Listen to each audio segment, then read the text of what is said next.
Somewhere in the Pacific Ocean in the summer of 1942, two Japanese sailors were pulled from a raft by the USS Trout 9 days after the battle ended. They were the lucky ones, or at least the surviving ones. They were brought to Pearl Harbor for interrogation, and what the American intelligence officers found when they sat down with them was not what they might have expected from men who had just watched their Navy lose 4 aircraft carriers in a single day. The sailors weren't broken. They weren't resigned.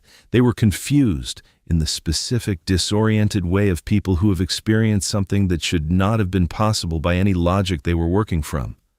Their fleet had sailed toward Midway Atoll with more ships, more planes, and more experienced pilots than the Americans could put in the water to stop them. The operation had been planned in detail, rehearsed at war games, and executed by the same naval force that had destroyed the American Pacific Fleet at Pearl Harbor 6 months earlier without losing a single carrier. They had every reason to believe they were going to win. What they couldn't explain, what none of the Japanese officers who survived Midway could fully explain even years later, was how the Americans had known. How 3 American carriers had been waiting at exactly the right place, positioned northeast of Midway, at a point the Americans called Point Luck, beyond the range of any Japanese observation plane, ready to spring a trap on a fleet that thought it was setting one. The Japanese had planned an ambush. They had sailed into an ambush. And in the 6 minutes it took American dive bombers to turn 3 of their 4 fleet carriers into burning wreckage, the momentum of the entire Pacific War shifted in a direction it never reversed. This is the story of how that happened. It starts in a basement in Pearl Harbor with a man in a bathrobe who hadn't slept in 3 days, and a code that the Japanese believed was unbreakable. The man in the basement. Commander Joseph Rochefort reported to work in a basement. Not figuratively, he literally descended into a windowless, air-conditioned vault beneath the 14th Naval District headquarters at Pearl Harbor and stayed there for stretches that sometimes lasted days without interruption. He wore a bathrobe over his khaki uniform and slippers on his feet. He drank coffee and worked puzzles and went without bathing in a space that smelled of cigarette smoke and the particular staleness of a room where people spend too many consecutive hours. He was, by most measures of professional presentation, a disaster. He was also the most important intelligence officer in the Pacific War. Rochefort had been recruited into Navy cryptanalysis in the 1920s after a supervisor noticed that his facility with puzzles and riddles was exceptional. He had studied the Japanese language in Tokyo, where he had met and befriended Lieutenant Commander Edwin Layton. Layton would later become the Pacific Fleet's intelligence officer, and the direct line between Rochefort and Layton, a line that bypassed the bureaucratic chain of command and ran straight to Admiral Chester Nimitz, would prove to be one of the most consequential relationships of the entire war. Rochefort commanded what the Navy called Station Hypo, its combat intelligence unit at Pearl Harbor. His team consisted of cryptanalysts, linguists, and traffic analysts who spent their days and nights working against the Japanese Navy's operational code, which the Americans had designated JN-25B. Breaking JN-25B was not like picking a lock. It consisted of approximately 45,000 5-digit numbers, each number representing a word or phrase, and those numbers were then further scrambled using an additive cipher table before transmission. Breaking the code meant first stripping off the additive through mathematical analysis, then studying usage patterns across thousands of intercepted messages to determine what individual numbers meant.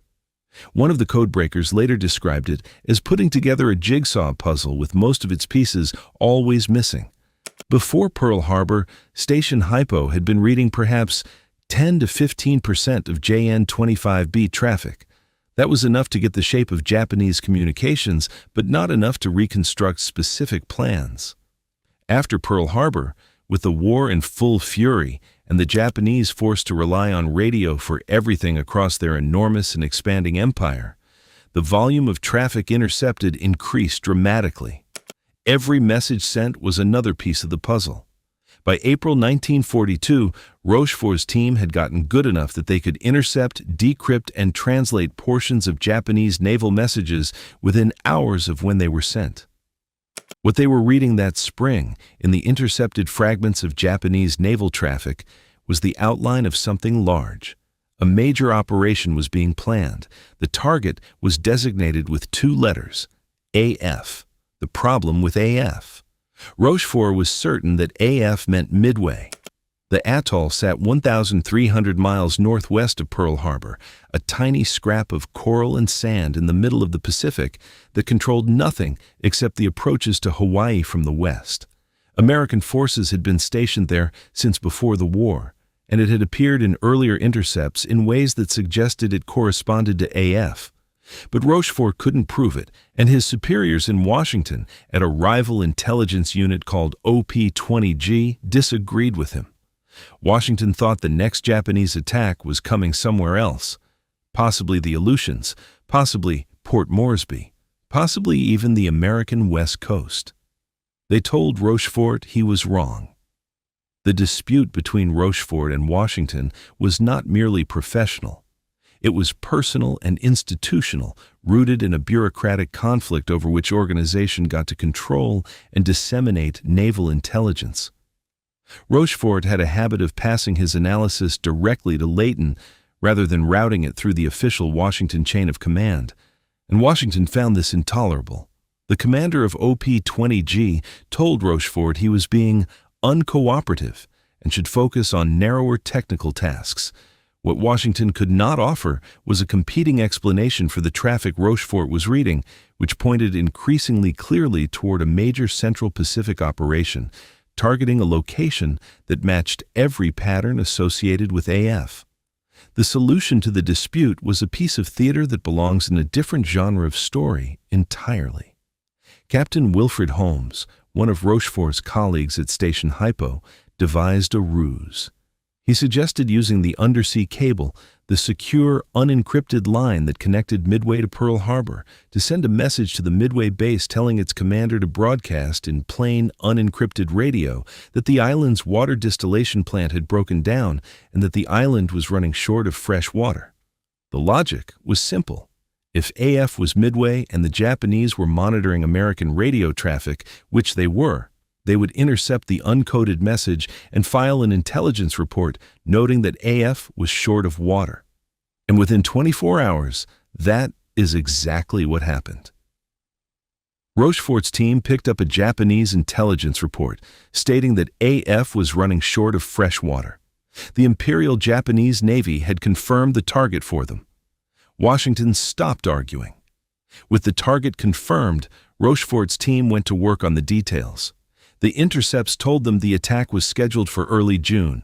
They told them the force involved would include 4 fleet carriers, the same 4 that had attacked Pearl Harbor. They told them the direction of approach and the timing of the strike. Rochefort presented Nimitz with an assessment of what would happen. The Japanese carrier strike force, the Kido Butai, would approach Midway from the northwest at a bearing of 315 degrees, close to within 50 miles, and launch their planes against Midway's defenses beginning around 7 in the morning on June 4th. It was an intelligence picture of extraordinary precision. Nimitz later said the estimate was off by 5 degrees, 5 miles, and 5 minutes. Nimitz accepted the assessment and built his entire strategy around it. 3 American carriers, Enterprise, Hornet, and Yorktown, would be positioned northeast of Midway, beyond the range of Japanese observation planes, at the point they called Point Luck. They would wait there while the Japanese struck Midway, and then they would spring a counter-ambush on a fleet that had no idea they were there. The trap the Japanese were setting for the American fleet would become a trap the American fleet was setting for the Japanese. There was one additional detail about Yorktown that makes what happened next even more remarkable. The carrier had been seriously damaged at the Battle of the Coral Sea in May and was expected to require months of repairs. Nimitz ordered the Pearl Harbor Naval Yard to fix it in 72 hours. Working in shifts around the clock, shipyard workers and naval personnel repaired enough of the damage that Yorktown could fight. She was at sea within 3 days. What Yamamoto believed. To understand the magnitude of what was about to happen to the Japanese fleet, you have to understand what Admiral Isoroku Yamamoto believed about the Americans and about the state of the war in the spring of 1942. Yamamoto had warned Japan's leadership before Pearl Harbor. He had studied in the United States, traveled extensively, and understood American industrial capacity with a clarity that most of his colleagues lacked. Before the war began, he told the Tokyo High Command, "If you tell me it is necessary that we fight, then in the first 6 months to a year of war against the United States and England, I will run wild, and I will show you an uninterrupted succession of victories. But I must tell you that, should the war be prolonged for 2 or 3 years, I have no confidence in our ultimate victory." That was the strategic frame Yamamoto was operating inside at Midway.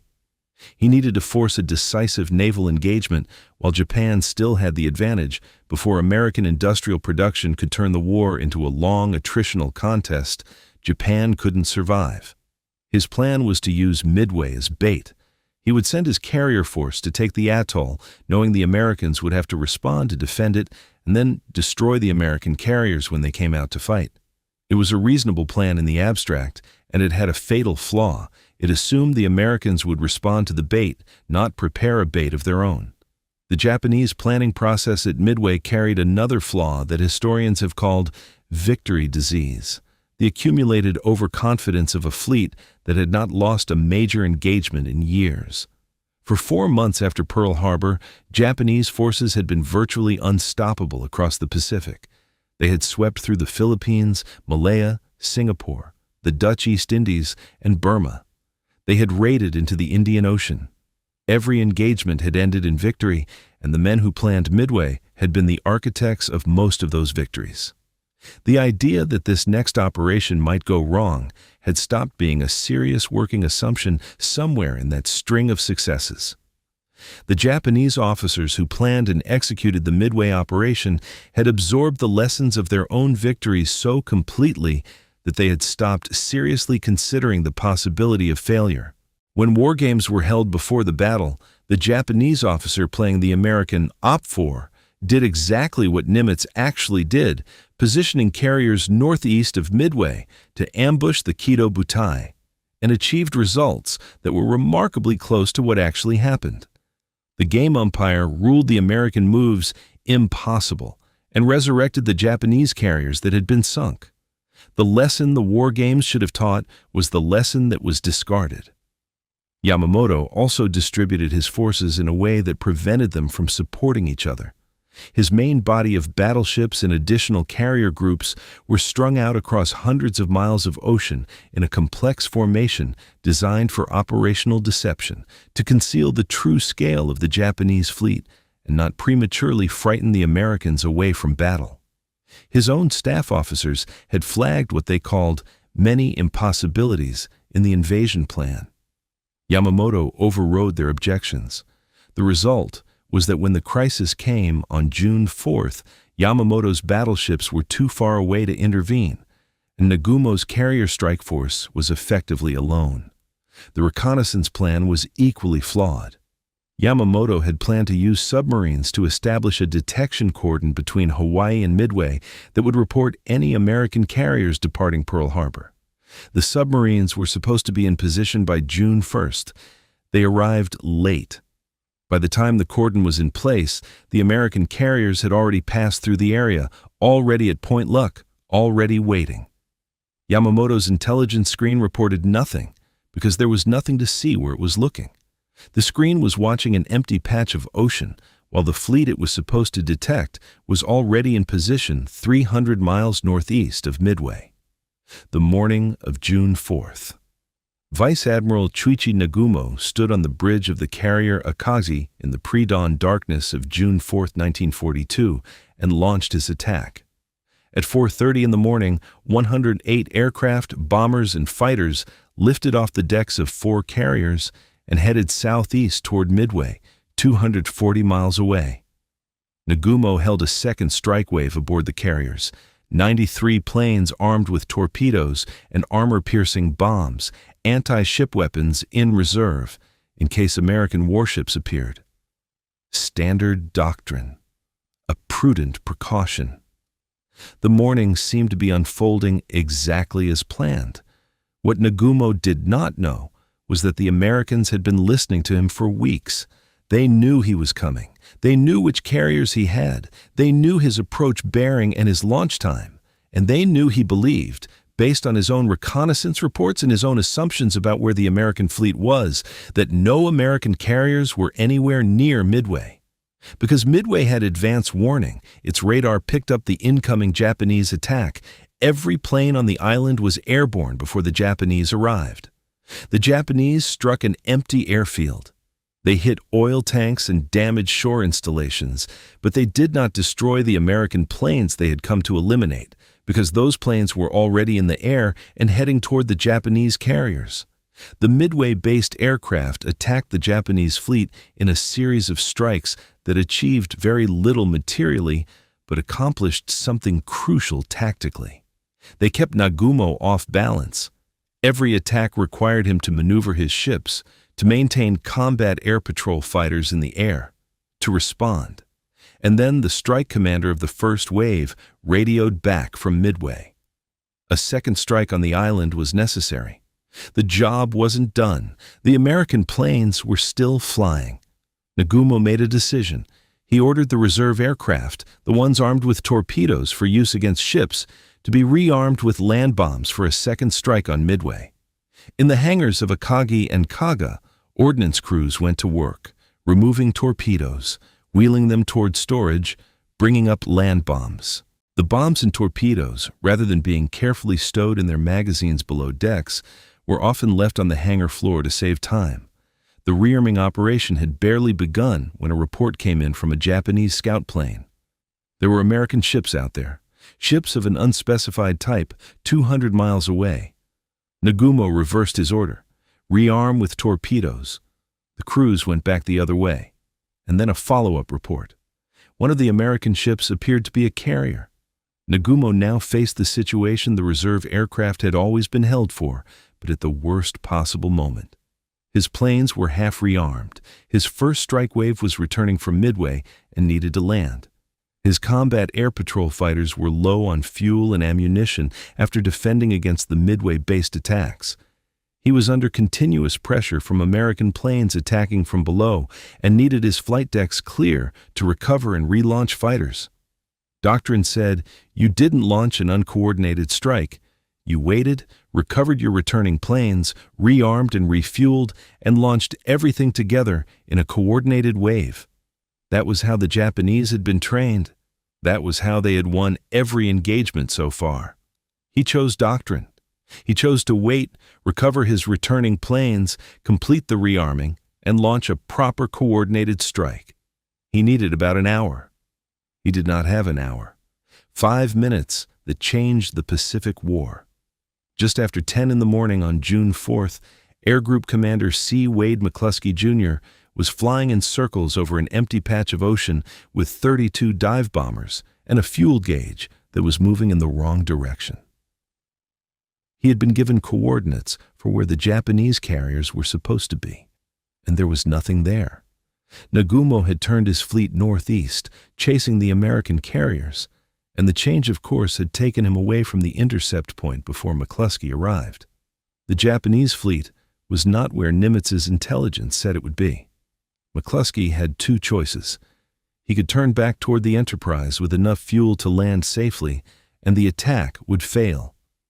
Or he could keep searching with the knowledge that if he didn't find the Japanese soon, many of his planes would run out of fuel before they could get back to the ship. He kept searching. At 9:55 in the morning, McCluskey spotted a lone Japanese destroyer steaming northeast at flank speed, leaving a long white wake behind it. It was the Arashi.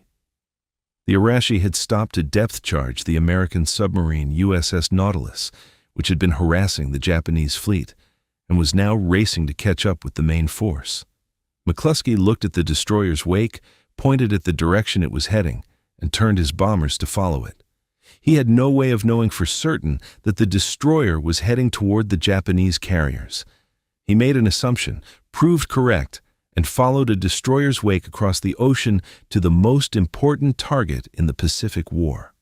What McCluskey found at the end of that wake was the Kido Butai at its most vulnerable moment. Nagumo's carriers were in the middle of recovering the first wave from Midway, refueling planes on the flight decks, rearming them in the hangars. The Combat Air Patrol Zeros had been pulled down to low altitude to deal with the torpedo bomber attacks that had been coming in all morning, attacks that had been almost entirely ineffective at hitting anything, but which had done something far more important than hitting ships. They had pulled the Japanese fighters down to sea level and kept them there, far below the altitude from which dive bombers attack. The Zeros were in exactly the wrong position to intercept what was about to come from above. At 10:22 in the morning, McCluskey's bombers from the Enterprise, in a coordinated strike from the Yorktown, rolled into their dives. They came down nearly vertically from high altitude, screaming at speeds of 275 miles per hour. And in the space of approximately 5 minutes, the Japanese carriers Akagi, Kaga, and Soryu were hit and burning. The bombs struck flight decks crowded with fueled and armed aircraft. They detonated in hangars where torpedoes and bombs had been left on the floor rather than stowed in magazines. Secondary explosions tore through ship after ship. Mitsuo Fuchida, the Japanese officer who had led the Pearl Harbor attack and was aboard the Akagi, later wrote, "The terrifying scream of the dive bombers reached me first, followed by the crashing explosion of a direct hit. There was a blinding flash and then a second explosion. Within those 5 minutes, 3 of Japan's 4 fleet carriers were mortally damaged. The fourth, Hiryu, survived the initial strike and launched a counterattack that hit and badly damaged the Yorktown. But Hiryu was found by American dive bombers later that afternoon and sunk. By the end of June 4th, the Kido Butai, the same carrier force that had obliterated the American Pacific Fleet at Pearl Harbor 6 months earlier, had ceased to exist. The American torpedo bomber losses that morning were devastating and need to be held separately from the outcome they helped produce, because they deserve it. Of 41 TBD Devastator torpedo bombers that participated, 37 were shot down. Torpedo Squadron 8 from the Hornet was virtually wiped out, 68 of 82 crewmen killed, and of the 15 planes that launched, not one survived and not one torpedo hit. The sole survivor of Torpedo Squadron 8 was Ensign George Gay, who watched his squadron die around him and floated in the ocean under a seat cushion for hours, hiding from Japanese ships that were searching for survivors before being rescued the following day. The men of the torpedo squadrons knew before they launched what they were flying into. The TBD Devastator was not a competitive aircraft against the Zero fighters defending the Japanese fleet. It had to make its attack run low and slow, no higher than 60 feet off the water, no faster than 110 knots, at a range of 800 yards, because the torpedo it carried was so fragile it would break apart if dropped from higher or faster. That profile made it almost impossible to miss from above. The Zero pilots who came down to meet the torpedo runs had essentially unlimited opportunities to shoot. And yet, the squadrons pressed their attacks, run after run, knowing what the odds were, because the alternative was to leave the Japanese carriers' combat air patrol at altitude and give the dive bombers no window to work in. The torpedo runs achieved no hits on any Japanese ship. But they kept the Zeros at sea level and kept the Japanese flight decks in chaos, and those two things created the 5 minutes that McCluskey needed. McCluskey himself returned to Enterprise with fewer than 5 gallons of fuel remaining in his tank. Some of his pilots had less, what the Japanese couldn't explain. When the survivors of the Kido Butai made their way back to Japan, the imperial government suppressed the news. The sailors and pilots who had fought at Midway were confined to their ships, quarantined from the civilian population, their mail censored, their communications monitored. The government could not allow the Japanese public to know that 4 fleet carriers had been sunk in a single day by the Navy that Japan's leaders had spent 6 months telling them was demoralized and broken. The senior Japanese officers who reflected on what had happened at Midway in the years after the war kept returning to the same question the sailors on the raft had been asking. How had the Americans known? The plan had been kept secret. The communications had been sent in what was supposed to be an unbreakable code. No Japanese officer had told any American that the Kido Butai was coming to Midway in June. And yet, 3 American carriers had been positioned precisely where they needed to be to spring an ambush on a fleet that thought it was ambushing someone else. The answer, that the Americans had broken the Japanese naval code and read the operational plan before the ship sailed, was something the Japanese military refused to accept during the war. The implications were too severe. If the code was broken, every operation that had been transmitted in that code was compromised. Every future plan would be at risk. The Naval Command preferred other explanations. A spy at the planning level, an act of extraordinary good luck, the inevitable fortunes of war. The true explanation, that Rochefort's team in a basement at Pearl Harbor had done what the Japanese believed mathematically impossible, did not fit into a framework the Japanese military was prepared to accept in the middle of a war it still intended to win. One of the most telling details in the entire Midway story is what happened in the Japanese pre-battle war games. An officer playing the American role had done exactly what Nimitz did, positioned carriers northeast of Midway, outside Japanese reconnaissance range, and sprung a counter-ambush. His moves had been ruled impossible by the game umpire, who resurrected the Japanese carriers that were sunk and allowed the exercise to proceed on the assumption that the Americans would not, could not, deploy their fleet with that level of foreknowledge and precision. The war game had predicted Midway accurately. The Japanese had decided the prediction was impossible and discarded it. The man who didn't get the credit.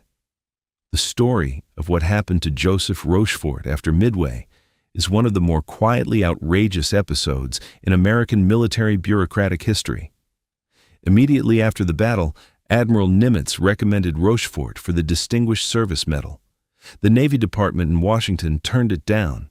The official reasoning was that intelligence units in Washington and the Philippines had also contributed to the Midway victory, and singling out Rochefort would be unfair to them. The unofficial reasoning, which became clear when intelligence records were declassified decades later, was that awarding Rochefort the medal would amount to an admission that Washington's own intelligence unit, OP-20G, which had insisted the Japanese target was not Midway, had been wrong. The recommendation that the medal be denied came from Rochefort's Washington superiors, who then took credit for having broken the Japanese code and predicted the Midway operation, even though they had done neither. Rochefort was recalled from Pearl Harbor shortly after Midway on a pretext and given command of a floating dry dock in San Francisco. One historian summarized his treatment with a phrase that has stuck: he was speared like a frog and hung out to dry. He never returned to the intelligence work that had won America its most important naval victory. He was awarded the Legion of Merit in 1946 with a citation that said nothing about Midway. Nimitz tried twice more to get Rochefort proper recognition, once immediately after the battle and again in 1958, writing a 2-page handwritten letter to the Secretary of the Navy. Both requests were denied. Rochefort died in 1976. His son, an Army captain, said his father never complained about the medal. His attitude was, you can accomplish almost anything as long as nobody cares who gets the credit. The Distinguished Service Medal was awarded posthumously by President Ronald Reagan in 1985, 43 years after the battle Rochefort had made possible. The campaign to get him that recognition had been led by Rear Admiral Donald Showers, who had been an ensign in Station Hypo during the war and had spent decades watching the man responsible for America's most decisive intelligence success receive a floating dry dock instead of a medal. What it meant. The losses at Midway were, by the numbers, comprehensible as a naval battle. Japan lost 4 fleet carriers, 1 heavy cruiser, 248 aircraft, and approximately 3,000 men. The United States lost the Yorktown, a destroyer, 150 aircraft, and 307 men. By the standards of the war that followed, the island-by-island fighting across the Pacific, the kamikazes, the firebombing campaigns, the eventual atomic attacks, Midway was a contained engagement on a relatively small patch of ocean. What was not recoverable was what those four carriers represented in trained human terms. The Kido Butai had been built over years on a foundation of experienced pilots who were simply not replaceable at the rate the war now demanded. Japan had no equivalent to the American training pipeline. The pilots who died at Midway or were lost in subsequent engagements could not be replaced with pilots of equivalent experience in the time the war allowed. The carriers could eventually be built. The men who had learned to fly from carrier decks, who had hundreds of hours of operational experience, who had flown over Pearl Harbor and Singapore and across the Indian Ocean, those men were gone, and the knowledge inside them was gone with them. The Doolittle raid had been the triggering event that pushed Yamamoto toward Midway. In April 1942, 16 American B-25 bombers had taken off from the USS Hornet and bombed targets across Japan. The raid caused minimal physical damage, but it shattered the promise Japan's military had made to its emperor, that the home islands would never be attacked. Yamamoto needed to eliminate the American carrier threat before it could repeat or escalate. The operation at Midway was supposed to achieve that elimination. Instead, it achieved the opposite. John Keegan, the military historian, called Midway the most stunning and decisive blow in the history of naval warfare. The reason it deserves that description is not the ship sunk, but the strategic reversal it represented. Japan had spent 6 months running wild across the Pacific, exactly as Yamamoto had predicted. At Midway, on a single day, the war turned into the long attritional contest that Yamamoto had said Japan could not survive. Every Japanese offensive operation after June 4, 1942, was constrained by the loss of the Kido Butai. The initiative in the Pacific passed to the United States and never returned. The Japanese officers who survived Midway, who were interrogated after the war by American intelligence units, could describe in precise detail what had happened operationally on June 4th. They could describe Nagumo's decisions, the rearming sequence, the moment the dive bombers appeared. What none of them had a satisfactory answer for was the earlier question, the one that the sailors on the raft had been asking, floating in the Pacific 9 days after it was all over. How had the Americans known? The answer was in a basement at Pearl Harbor in 23 weeks of work by a man in a bathrobe who hadn't slept properly since December. The answer was 45,000 five-digit numbers decoded one by one, and a ruse about a broken water distillation plant, and a direct line between a cryptanalyst and a fleet admiral that bypassed every official channel designed to prevent exactly that kind of communication. The answer was Rochefort, who got a floating dry dock instead of a medal, and McCluskey, who followed a destroyer's wake across the Pacific on less than 5 gallons of fuel, and the torpedo bomber pilots of Torpedo Squadron 8, nearly all of whom died without hitting anything, pulling Zeros to sea level so that dive bombers could come down from above. The Japanese planned a trap. They had no way of knowing they were sailing into one. If this is the kind of history that doesn't make it into the textbooks, the basement, the bathrobe, the 5 gallons of fuel, subscribe. There's a lot more of it where this came from, and if you want to keep talking about it, the comments are open. I read all of them.